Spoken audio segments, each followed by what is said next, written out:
Queridos, vamos agora meditar numa palavra, da parte de Deus para nós. Eu tenho uma coisa que já faz tempo que eu estou guardando para um momento certo e tenho sentido de Deus que hoje nós podemos compartilhar com os irmãos. Hoje nós vamos meditar numa parábola, para dela nós tirarmos uma mensagem, um aprendizado do Senhor para nós. Amém? Eu vou dividir com os irmãos aqui uma imagem. A nossa mensagem vai começar com uma imagem muito conhecida do mundo inteiro. Veja aí. Todo mundo sabe que imagem é essa. Estamos olhando aí para uma imagem histórica daquele grande navio chamado Titanic. O orgulho da construção humana. E em cima daquilo que hoje nós sabemos, eu vou propor uma parábola aos irmãos. Uma parábola que é nossa, Deus nos deu e eu quero compartilhar. Eu chamaria a parábola do barco e do navio. Perceba que ao lado desse grande navio, Titanic, existe um barco menor, muito menos luxuoso, muito pequeno.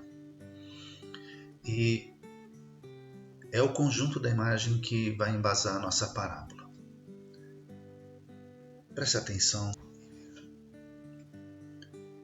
O reino de Deus é como um barco que tenta socorrer um grande navio condenado, o mundo, mas que acaba rejeitado pelos seus passageiros, os quais, iludidos pelo seu tamanho e luxo, não conseguem crer no naufrágio iminente. Imagina que nós pudéssemos voltar no tempo e, sabendo o destino que aguardava esse navio, nós estivéssemos nesse pequeno barco aqui,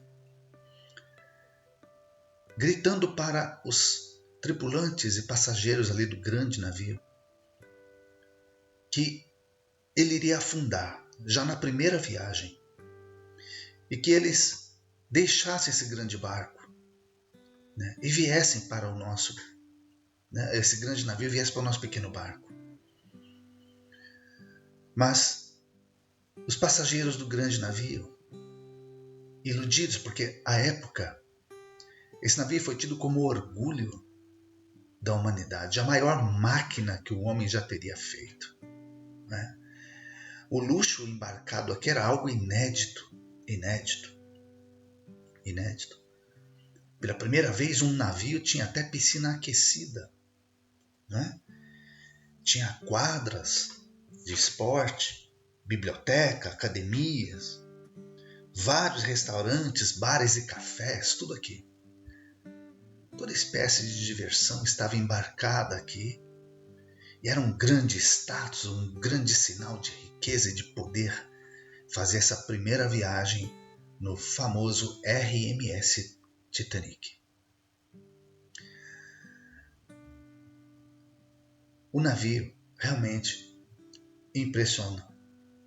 E impressionava mais ainda na época.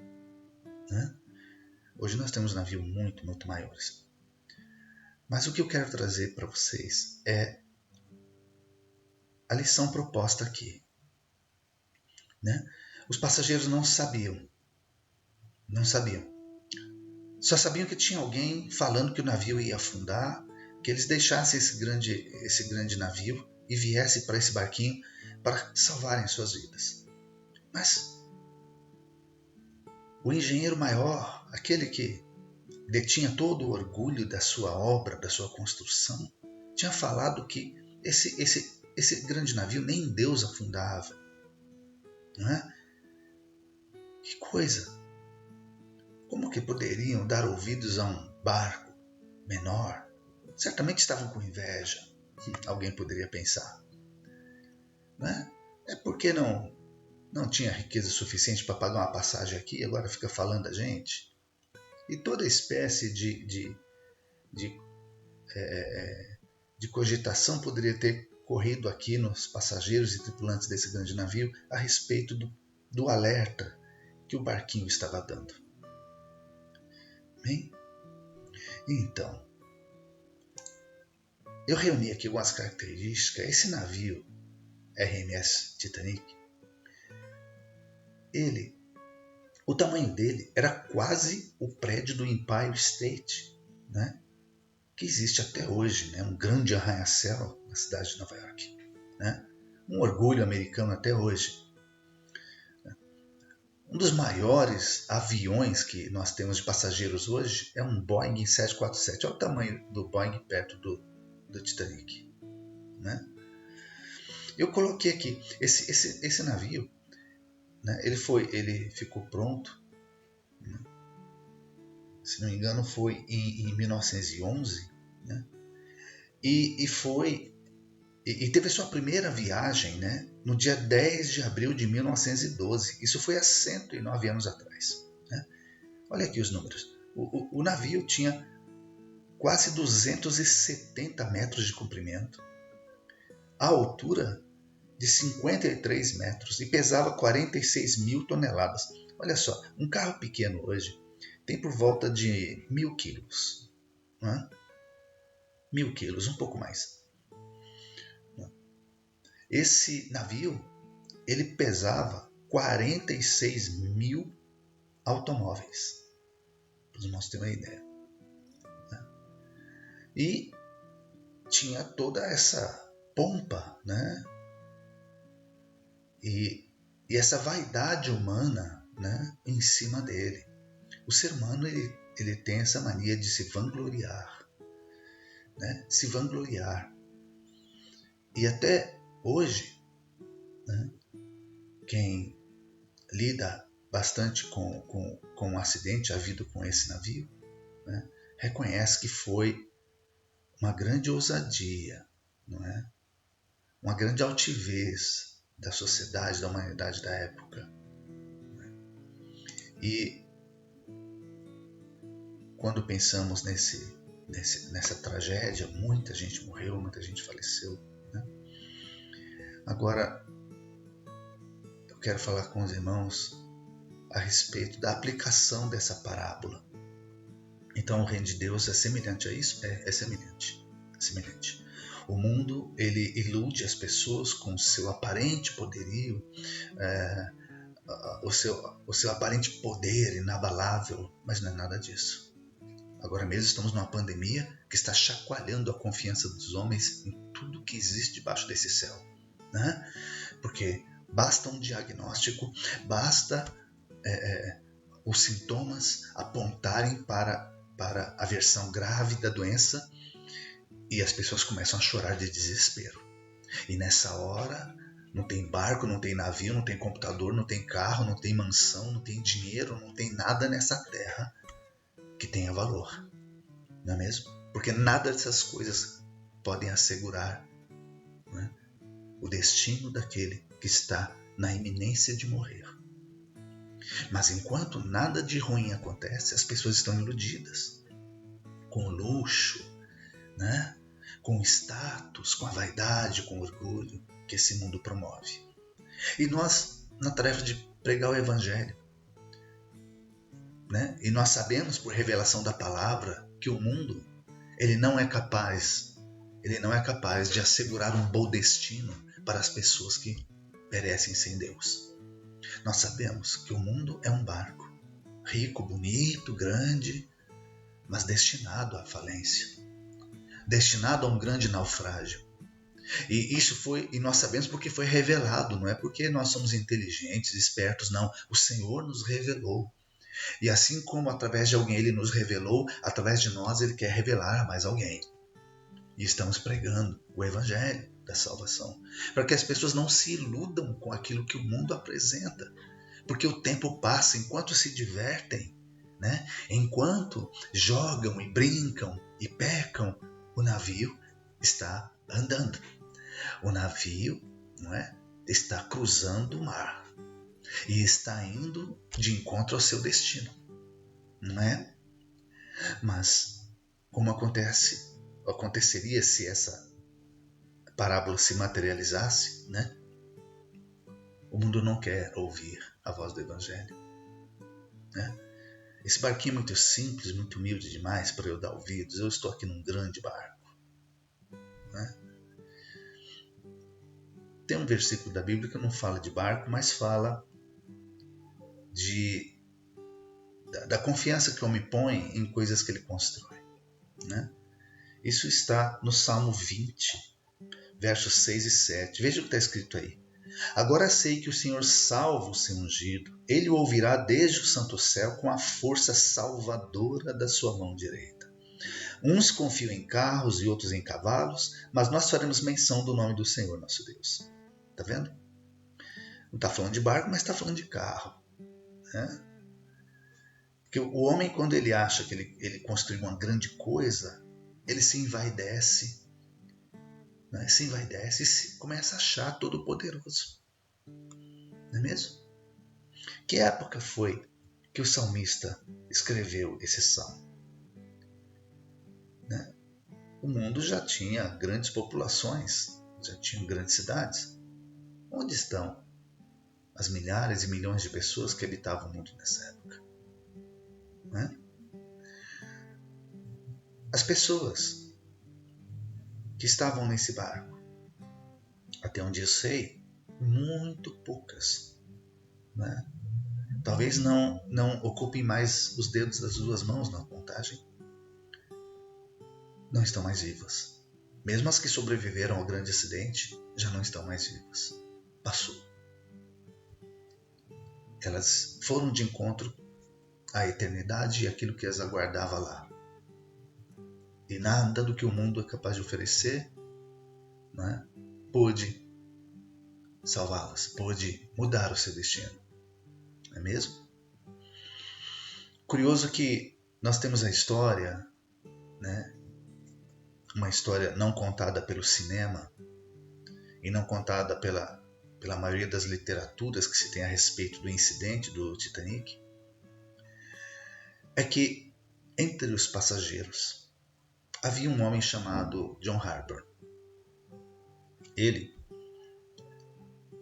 um homem que na sua infância na sua juventude tinha quase morrido afogado, tinha tudo para ter medo da morte e da água.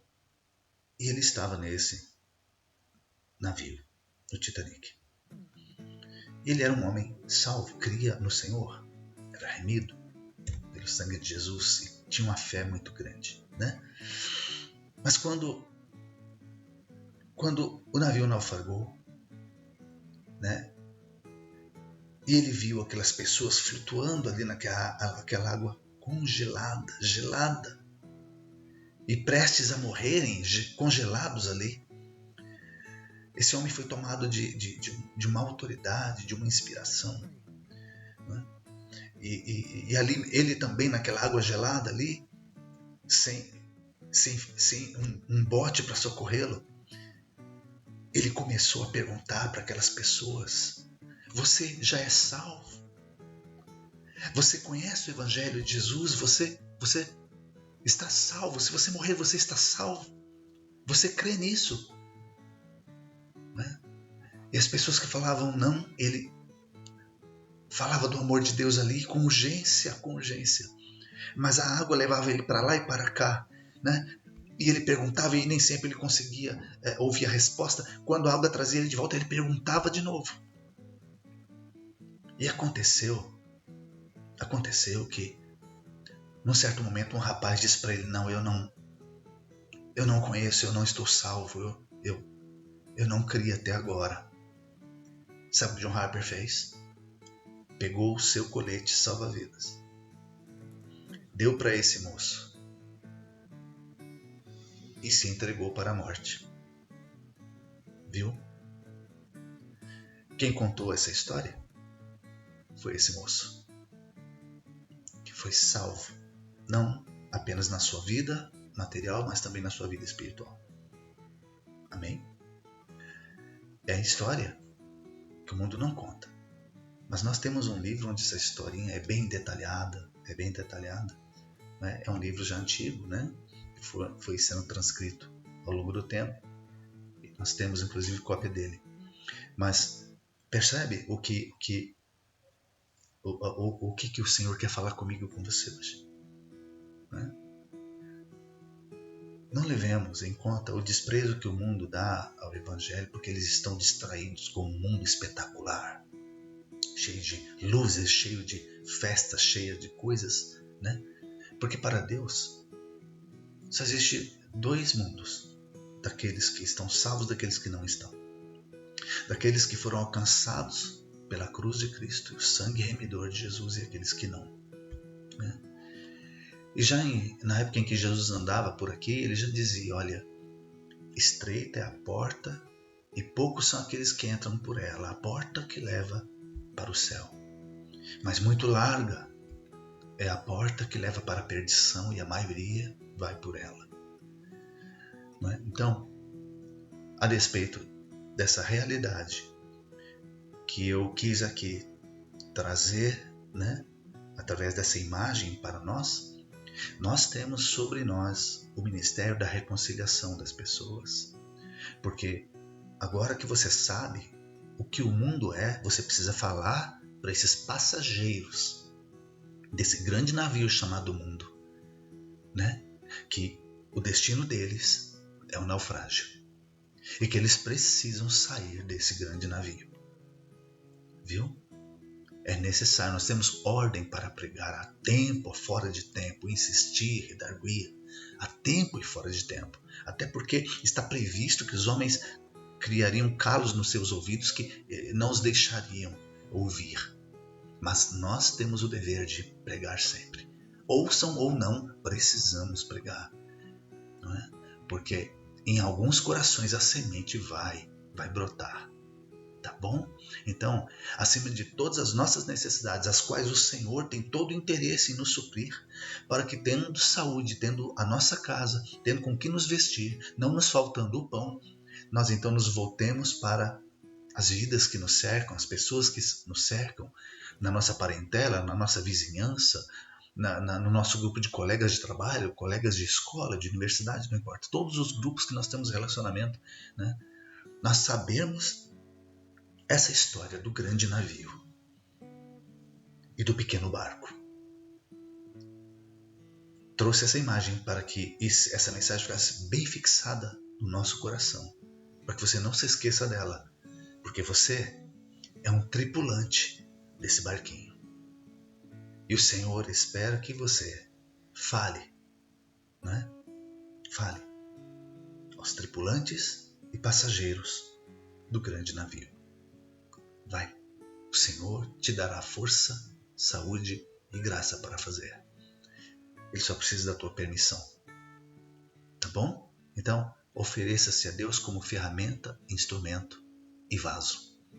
Ele vai te abençoar e vai te usar para abençoar os outros. Amém? Você recebe essa mensagem? Então nunca se esqueça da parábola do barco e do navio. Deus te abençoe em Cristo Jesus. Eu louvo a Deus pelos irmãos e pela oportunidade de falar do Senhor para você.